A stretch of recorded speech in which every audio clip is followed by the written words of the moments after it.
Yettinchi unit feelings. Feeling degani hissiyotlar. Yani hissiyot deymiz. Yani sezgiga nisbatan, hissiyotga nisbatan keladi. Hissiyot. A part Ya'ni love. rahmat.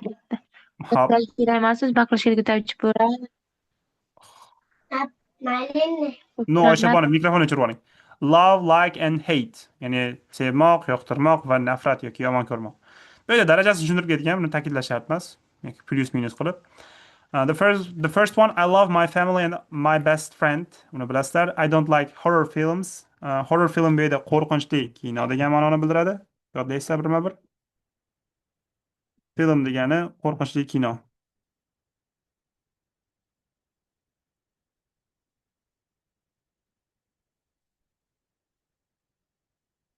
Xo'p, keyingisi I hate spiders, ya'ni men o'rgimchaklarni yomon ko'raman degan ma'noda kelyapti. Hate deb yodlagansan. Hate degani yomon ko'rmoq degan ma'noda keladi. Hobby part happy, sad and tired. Bu yerda tasvirlab ketgan hissiyotlarni happy, sad, angry, upset, cold, hot, thirsty, chanqagan, hungry, men och qolgan, well, yaxshi, ill, betob, tired, charchagan, surprised, hayratda qolgan. Buni ta'kidlab ketyapti ekan. Common mistakes. I'm very happy about your news. Ya'ni sizni yangiligingizdan juda ham xursandman degan holatda ishlatamiz. Happy for your news deb emas, ya'ni about bilan kelish kerakligini ta'kidlab ketdi. C part bizda ya'ni prefer nima degani bu yerda Feruza?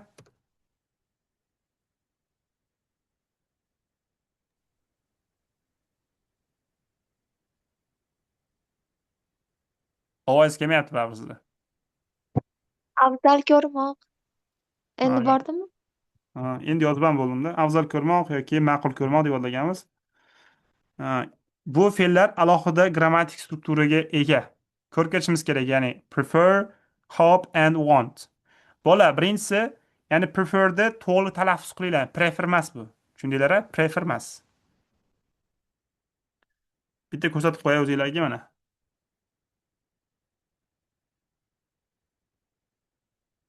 Prefer. prefer, Ha, urg'u ikkinchi bo'g'imga tushyapti. Prefer deb gapiryapti. Menda ham chiroyli chiqmayapti, lekin to'g'ri talaffuz qilishga harakat qilish kerak. prefer, Prefer. Qaranglar, bizda imенно prefer fe'lini alohida grammatik strukturaga ega.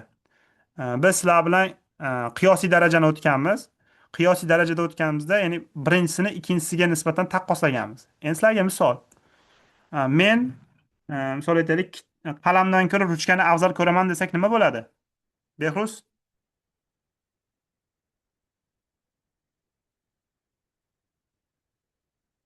Behruz.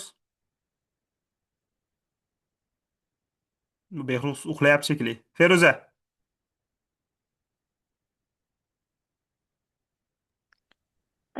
Men qalamdan ko'ra ruchkani afzal ko'raman dedisa, Ha. uh, I pre I prefer Mhm. uh, dan bo'lsa formida. Then deb ishlatganmiz, to'g'rimi? Then.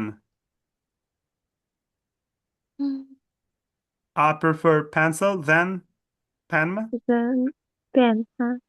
Hop, Oyshaboni shunaqami?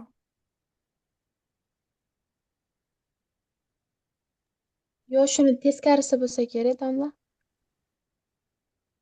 No, mayli. Men ruchkadan ko'ra qalamni afzal ko'raman dedimda. I prefer pencil than pen. To'g'ri bo'ldimi shunda?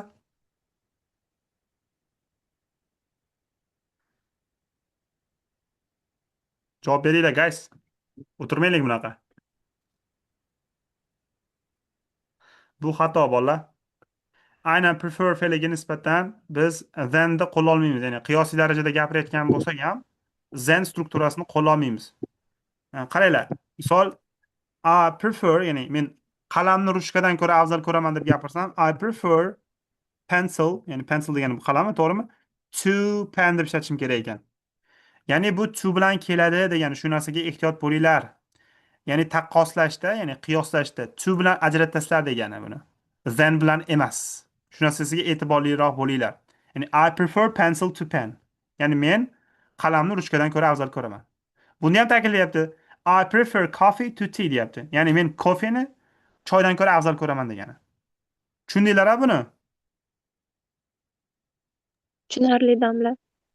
Bu reading da listeningda ko'p keladi. Shunda farqlab olishimiz kerak. Rostdan ham bu qiyoslayaptimi yoki yo'qmi? Xo'p, keyin esa I hope degani umid qilamanki deb yodlab olasizlar. I hope. Yani umid qilamanki.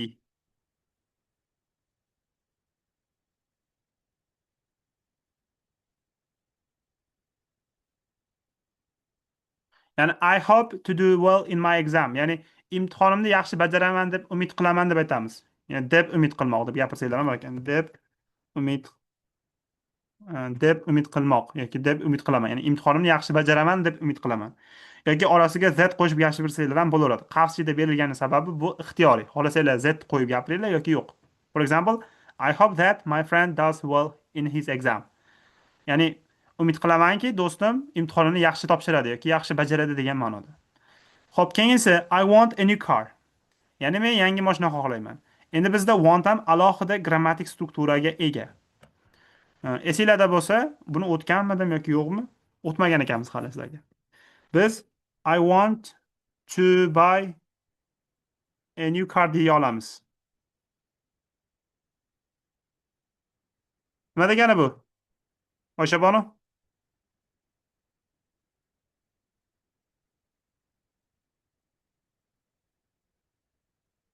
Ishlamayapti shekilli. Dilrabo nima degani bu? Mashina sotib olishni xohlayman. Da, yangi mashina sotib olishni xohlayman. Endi agar biz boshqadan birorta ish harakatini bajarishni xohlasak, biz o'rniga bunaqa qo'yamiz. Qaranglar mana. Subject, e'tibor beringlar.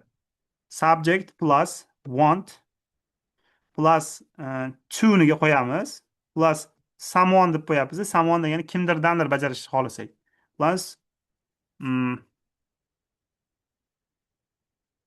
to'xtab turing, chalkashtirib olibman. Ya'ni someone qo'yamiz bu yerga. Kimdir someone to verb infinitive. Endi qaranglar. Men dadam yangi mashinani sotib olishini xohlayman desa nima bo'ladi deydigan bo'lsak, I want my father to buy a new car. Ya'ni dadam yangi mashina sotib olishini xohlayman deb gapirsak, ya'ni biz xohlayapmiz dadamiz yangi mashina sotib olishini. O'sha holatda qo'shib ketyapmiz. Tushundinglar-a? Ya'ni bu gap bilan bu gapning farqi bor degani. Ya'ni I want to buy a new car degani men o'zim sotib olishni xohlayman. Endi dadam yangi mashina sotib olishni xohlasak, bu yerda boshqacha bo'lib qoladi. Ya'ni I want my father to buy a new car. Xo'p, endi Feruza tarjima qiling. Men sizni baxtli bo'lishingizni xohlayman deb beringchi. I want you To'g'ri. I sizni want bo'lsa you yo'q. to You bo'lmoq. to Be okay. be baxtli, Nima? pleasantmidi? Happy. Happy, I want you to be happy degani men sizni baxtli yoki xursand bo'lishingizni xohlayman degani. Ya'ni birovdan nimadir bo'lishini xohlayapsiz. Xo'p, Dilrabo sizga endi. Nima desak bo'ladi misolda? Xo'p, inkor qilib ko'raylik shu narsani. Men sizni ingliz tilida o'qishingizni xohlamayman deb aytingchi.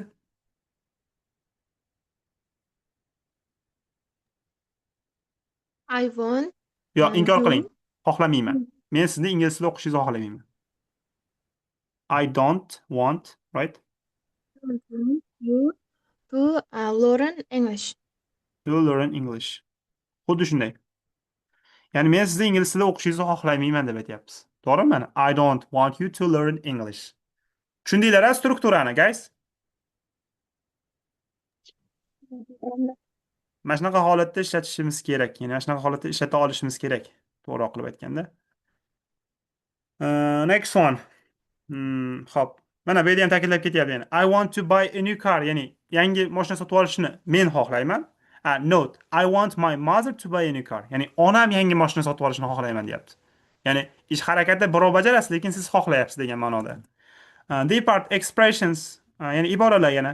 Do you like football? Buni bilasizlar? Ya'ni futbolni yoqtirasizmi? Yes, I really like football. Yoki I don't like football. How is your grandfather? Bobongiz qalay? Yoki bunisi and how about your grandmother? Qaranglar, endi keyingisi listeningda rosa ko'p keladi. How about yoki what about degani Ya'ni bundan oldingi gapni ta'kidlab o'tish uchun ishlatamiz. Ya'ni chi degan ma'nosini bildiradi. Qaranglar. Misol, birinchi gapimizni ta'kidlab ketyapti. How is your grandfather deyapti. Ya'ni bobongiz ahvoli qanday deb gapirdik. He is very well, thanks. Ya'ni u juda ham yaxshi, rahmat deb aytdik. And how about your grandmother desa, ya'ni buvingizchi yoki enangizchi degan ma'noni bildiryapti. Ya'ni chi degan qo'shimchasi ishlatilyapti. Bola, mana shu narsaga o'ta e'tiborli bo'linglar. Listeningda juda ham ko'p keladi. Hali ishlashimiz kerak. Tushundinglar buni? How about? Xo'p, endi Feruzaga savol. Feruza menga qarab aytdi, ya'ni как nima desak bo'ladi? How are you deb gapirdi. Feruza menga shunday dedi. Men javob beryapman bu yoqqa. Ya'ni I'm fine. I'm fine. Ya'ni men yaxshiman dedim. Sizchi desam nima bo'ladi? Feruza? Yoki o'zizchi desam? Sizchi bo'lsa, Qo'ying. what about you bo'ladimi? Xuddi shunaqa. What about you desak, ya'ni ta'kidlab qo'yapsiz-da buni o'ng'iga. O'zizchi degan ma'noni. What about you yoki how about you degan ma'noda. Yaxshi, zo'r. Tushundingizmi? Dilrabo, Oyshabonu, Behruz. Tushundik. Bola, aytib qo'yay, mana shu narsalarni men so'rab olaman. Listeningda kelsa, bilmasanglar gap eshitasizlar aytib qo'yay. Ayniqsa Behruz va Feruza. Sizlar chunki noldan o'qitib kelyapman-da. Okay. Bu narsaga e'tibor bermaymiz. Okay, she's a bit or qay ketdi bu? Короче, o'sha tugadi bunisi.